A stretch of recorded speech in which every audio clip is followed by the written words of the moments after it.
Heart health is something that we do have some control over. There are changes that we can all make towards having a healthier heart. It's not always easy, but sometimes it's the really small changes that we do frequently that can make a big difference.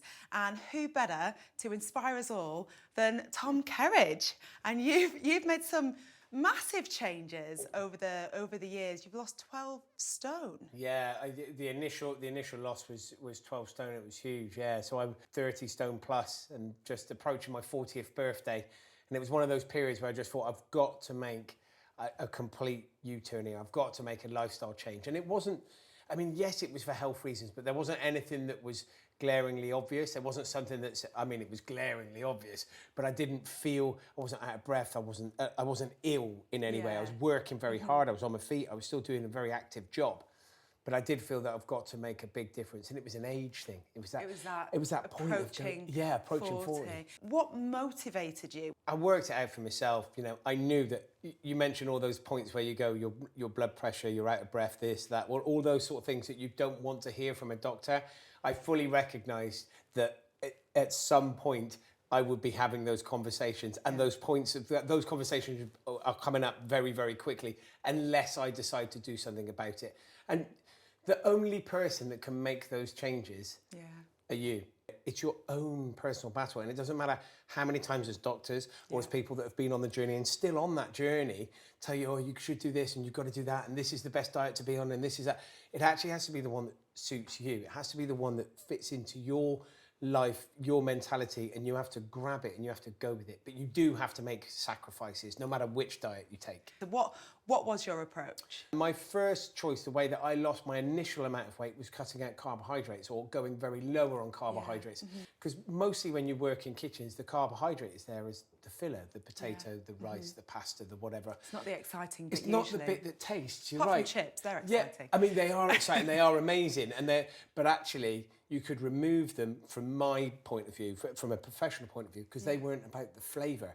They were about what adds to it. So that was my viewpoint. That was where I could focus, and that's where I drove it to.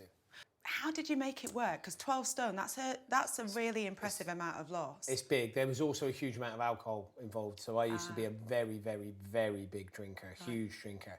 And it both kind of intertwined. I think most people will find if you're overweight, you know what you're doing wrong. You're not stupid. You know the things that you're eating are bad. You know, like it's having to admit it. It's like if you're a smoker, you know that these things aren't good for you, you know, but you still go, it's okay, I'll do it. Or because my friend's still smoking or because my mate's still eating that, it's all okay. I put a date in the diary or a date in my head of when I was going to stop. And it was about 3 or 4 months away. And I went, okay, I'm just going to build to that. And I know that's coming and I know it's there. And up until that point, I'll enjoy it and I'll do whatever else.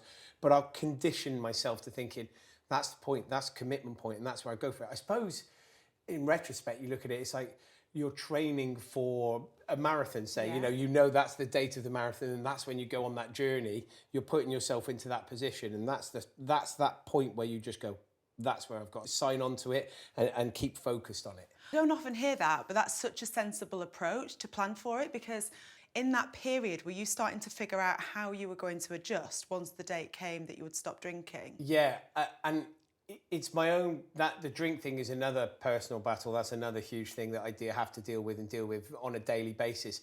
But it was also, some people, again, go, I'm all around food the whole time. That makes it very difficult. But I also have pubs, you know, restaurants where it's full of alcohol. And the question often comes up, particularly amongst friends, is how do you manage to do it if you're surrounded by it?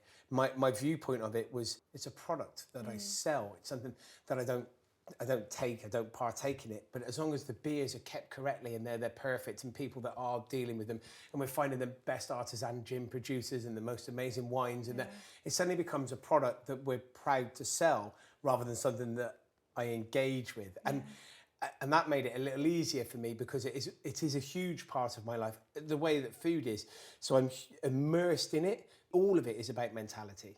I think one of the things that is a real challenge for people when it comes to food is we need food to survive. So it can be really difficult for people to find that balance. And then drinking is different because we don't actually need alcohol. Are you kind of a all or nothing person, did you think the right thing for you was to cut it out completely rather than, you know, just having the occasional glass twice a week or whatever? Yeah, 100%. Yeah. I'm not that kind of person. There's no such thing as a single glass of beer or a glass of wine it just doesn't happen for me.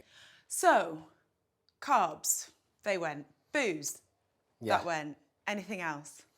Fitness, I swam every day. I removed myself from all comfort zones. I just went, okay, I'm just going full into, you know, because if you're a 30-stone bloke, right, then you're taking your clothes off and you're putting a pair of shorts on going in a swimming pool. It's quite, I mean, it's a feeling of going, all right, here we are now. Like, it's completely out in the open here. We're exposed and we're trying to do something about it. So it is really uncomfortable. And then I swam a mile every day, and that was really good from a motivational point of view. And it took a long time, and then the time started coming down. And that's why fitness is really important. And if you're about to embark on that journey and you think you're going to go to a gym or join a swimming club or do whatever else, you think everybody else there is going to be six-packed and like amazingly super. They're not. Everyone That's else just what you see in the media, which is why it needs to change. 100%. Everybody else is just on that journey the same as you, trying to be a bit fitter, trying to be a bit healthier, trying to make a lifestyle choice that is going to hopefully improve the way that they live.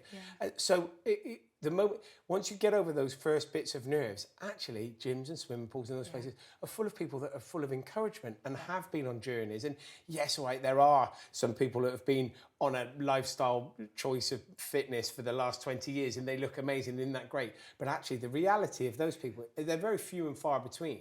And also they can help you because they know. You can ask them, how do I use that bit of kit? How do I do that? So you really have to, if you're going to go on that lifestyle change, you have to embrace it.